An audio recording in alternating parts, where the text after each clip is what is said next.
세상을 연결하는 뉴스 뉴스브릿지입니다. 우리가 살다 보면 이 수많은 인간관계를 맺게 됩니다. 여러분은 이 인간관계를 어떻게 관리하고 계시나요? MZ세대들은 자기 나름대로의 기준을 만들고 인덱스를 붙인다고 하는데요. 이민영 박사님과 이야기해봅니다. 어서 오세요. 반갑습니다. 예, 이 MZ세대 인간관계 인덱스 관계라는 단어가 등장을 했습니다. 어떤 의미일까요? 2023 트렌드 코리아에 새로 이제 언급된 단어인데요. 아마 인덱스가 뭔지 아실 거예요. 그죠? 우리가 문구점에서 사서 쓰는 그 책을 보다가 모르는 부분이 있다, 중요한 부분이 있다. 그럼 이렇게 표시해둔 그 인덱스, 이 용어에서 이제 가지고 온 단어입니다. 자, 그런데 우리가 친구나 인간관계를 만들 때에도 이 관계에 라벨을 붙인다라고 이제 생각을 하시면 되는데요. 예를 들어 이런 거죠. A라는 친구는 직장 내에서 업무에 대한 도움을 받는 친구, 또 B라는 친구는 최신 뉴스를 알려주는 친구, 또 C라는 친구는 맛집을 알려주는 친구, 이제 이런 식인 겁니다. 자, 그럼 어떤 목적을 갖고 친구를 사귄다라는 의미보다는 우리가 친구를 사귀는 채널이 굉장히 다양해졌잖아요. 자, 예를 들어서 동네 친구, 학교 친구, 직장 동료. 자, 예전에 관계가 이렇게 만들어졌을 텐데 인친이라는 단어 아시잖아요. 인스타 친구. 맞습니다. 네. 이런 식으로 다양한 통로를 통해서 다양한 친구 맺기가 가능해지면서 나타나게 된 현상입니다. 우리가 몇 명의 친구를 밀도 있게 사귀는 것보다는 넓은 범위의 친구 맺기가 가능해지면서 인친, 트친, 실친 이런 식으로의 관계를 분류할 수 있는 그런 인간관계를 인덱스 관계 이렇게 이야기를 합니다. 네, 여러 가지 통로로 맺어진 관계를 인덱스로 분류하고 정리하는 모습을 표현한 단어인 것 같습니다. 그런데 보통 SNS를 이용해서 인간관계를 인덱스한다고요? 맞습니다. 제가 조금 전에도 말씀을 드렸지만 인친, 트친, 실친 이러한 이제 용어가 인덱스 관계의 대표적인 모습인데요. 인친은 말씀하신 것처럼 인스타그램 친구, 또 트친은 트위터. 그리고 패치는 페이스북 뭐 이런 식으로 또 우리 동네 친구 실제 친구다라고 해서 실친이라는 말도 있어요. 근데 아마 과거에는 실친만 진짜 친구였을 것 같은데 다양한 SNS를 소통을 하면서 만나게 되는 친구 우리가 서로 잘 모름에도 불구하고 인친, 패친 이라고 하면서 우리를 친구라고 본다는 거죠. 그러니까 SNS 자체적으로 친구를 추천을 해주는 기능도 있고요. 그리고 우리가 관심 가는 사람이다. 그러면 검색을 통해서 왜 팔로우를 하기도 합니다. 자, 이렇게 다양한 방법을 통해서 친구의 영역을 무한정 확대할 수 있게 되었습니다. 그런 후에 나름대로 인덱스, 색인으로 분류를 하는 거죠. 예, 말씀해 주신 대로 보통 친구라고 하면 그 실친, 대학 동창이나 고등학교 친구, 뭐 직장 동료 이런 정도로 생각을 하는데 MZ세대는 그 범위도 많이 넓어진 것 같습니다. 네, 우리가 친구를 분류하는 거는 이전 세대나 MZ 세대나 사실은 똑같아요. 그런데 만약에 달라진 부분이 있다면 이전 세대는 내가 이미 알고 있는 친구들을 이렇게 분류를 했다면 이제는 친구의 영역이 훨씬 넓어져서 모르는 사람까지도 친구가 된 거죠. 자, 이게 과거와는 조금 다른 부분이라는 생각이 듭니다. 자, 그런데 모르는 사람을 왜 친구라고 하는 걸까요? 모르는 사람을 내 친구로 보는 걸까요? 그죠. 예. 그러니까 아마 어떠한 목적이 있어서일 텐데요. 사실 우리가 목적을 갖고 누군가에게 접근을 한다? 이거는 좀 부정적으로 들리기도 합니다. 그런데 다른 의미로는 목적이 같으면 오히려 더 좋은 친구가 될 수 있다는 의미도 사실은 됩니다. 그래서 이전에는 우리가 학교 동창, 직장 동료, 자, 이런 친구들과 어떠한 액티비티를 했었죠. 운동도 하고, 식사도 하고, 뭐 영화관도 가고. 그런데 이렇게 제한된 친구 관계에서 어떠한 액티비티를 하게 되면 다양성에도 한계가 있을 수밖에 없는 겁니다. 그래서 만약에 내가 관심 있는 어떠한 분야가 있다면 SNS 검색을 통해서 그 관심사가 비슷한 사람들끼리 만남을 갖게 된 거죠. 어디에서? 뭐 하는 목적으로 만나는 친구. 이렇게 인덱스가 달리게 되는 겁니다. 그래서 인덱스 관계는 SNS가 우리 생활에 밀접하게 들어오면서 나타나게 된 현상이라고 볼 수 있는데요. 대표적으로 오픈 채팅이라고 잘 아실 거예요. 카카오톡 오픈 채팅이요. 맞습니다. 예. 오픈 채팅이 목적을 갖고 대화를 나누는 어떠한 공간입니다. 자, 이런 관심 기반 커뮤니티가 계속 성장을 하고 있는데 카카오의 오픈 채팅에 이어서 작년에는 네이버에서도 오픈톡 이라고 하는 창을 하나 이제 발표를 한 바가 있습니다. 실제 카카오에서 발표를 했는데 카톡 사용량의 40%가 오픈 채팅이다. 이러한 보고가 있더라고요. 굉장히 많죠. 비중이 높네요. 그죠. 굉장히 높죠. 근데 이 수치는 2019년 대비 76% 증가한 수치라고 하더라고요. 네, 그런데 이 목적에 따라 다르게 붙는 인덱스가 사용하는 메신저에 따라서도 달라진다고요? 맞습니다. 요즘 10대들이 코로나19 때문에 비대면 수업을 했잖아요. 그래서 왜 그 카카오톡의 단체 그 채팅방에 담임 선생님이 이제 계신 거예요. 그러니까 담임 선생님이 주로 이 안에서 수업과 관련된 공지를 해주다 보니까 10대들이 생각을 할 때 단톡방은 다소 무겁고 공적인 공간이다. 이런 생각을 하게 되었다고 하더라고요.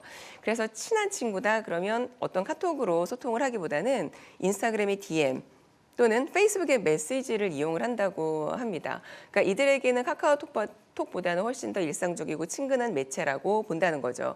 제가 트렌드 코리아라는 책을 보다가 이런 예를 하나 봤는데요. 우리가 부장님하고는 카톡으로 소통을 하죠. 그런데 그렇죠. 인스타그램 DM은 하지 않죠. 하지 않죠. 아마 이해가 바로 되실 거라는 생각이 듭니다.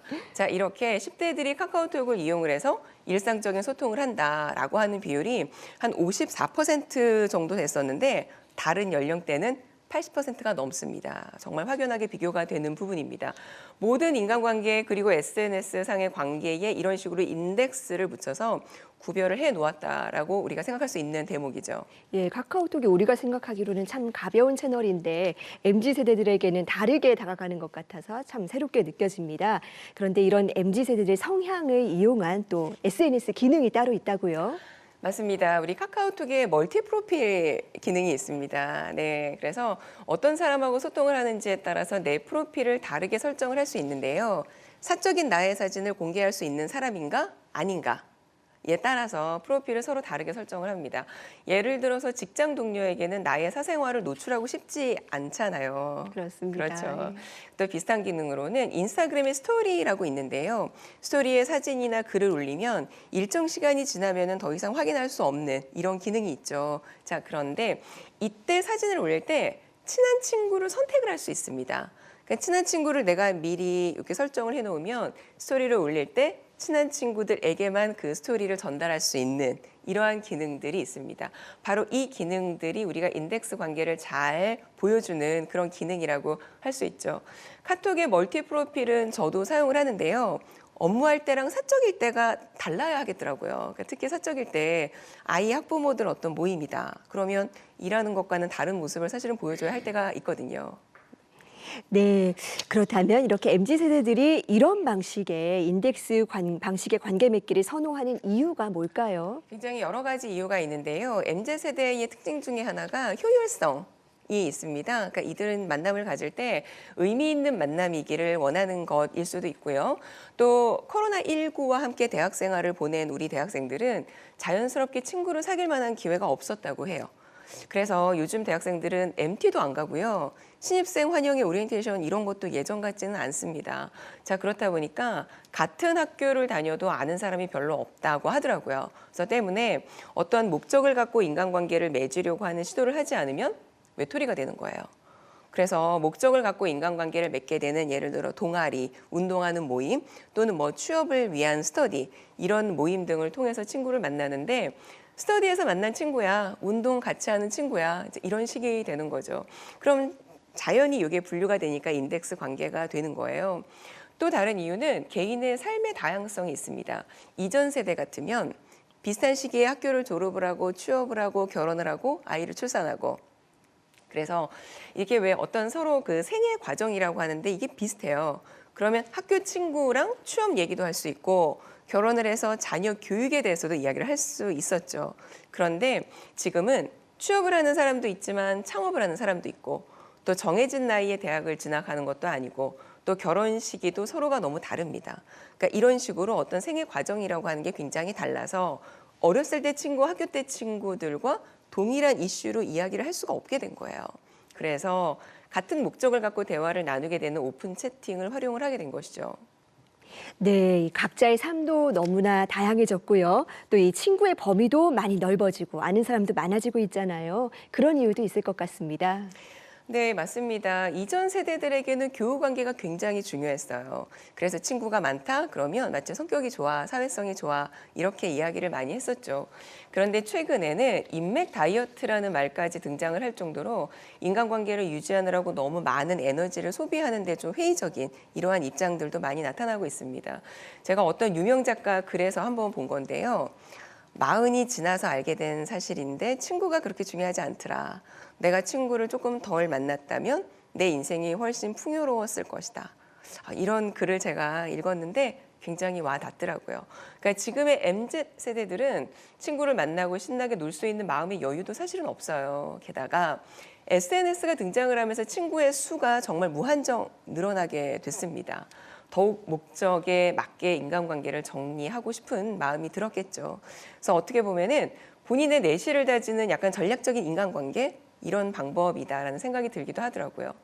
실제 2020년 잡코리아 조사 결과가 있습니다. 성인의 한 1,400명 대상으로 조사를 했는데 이들 중 87%가 SNS 계정을 삭제하거나 핸드폰 번호를 바꾸는 등 불필요한 인간관계를 정리하는 인맥 다이어트가 필요하다. 이렇게 응답을 했습니다. 그러니까 우리가 인덱스 관계에 대해서 부정적으로 보는 시선도 있지만 MZ세대의 어떤 현명한 삶의 전략, 인간관계 전략 이렇게도 볼 수 있을 것 같습니다.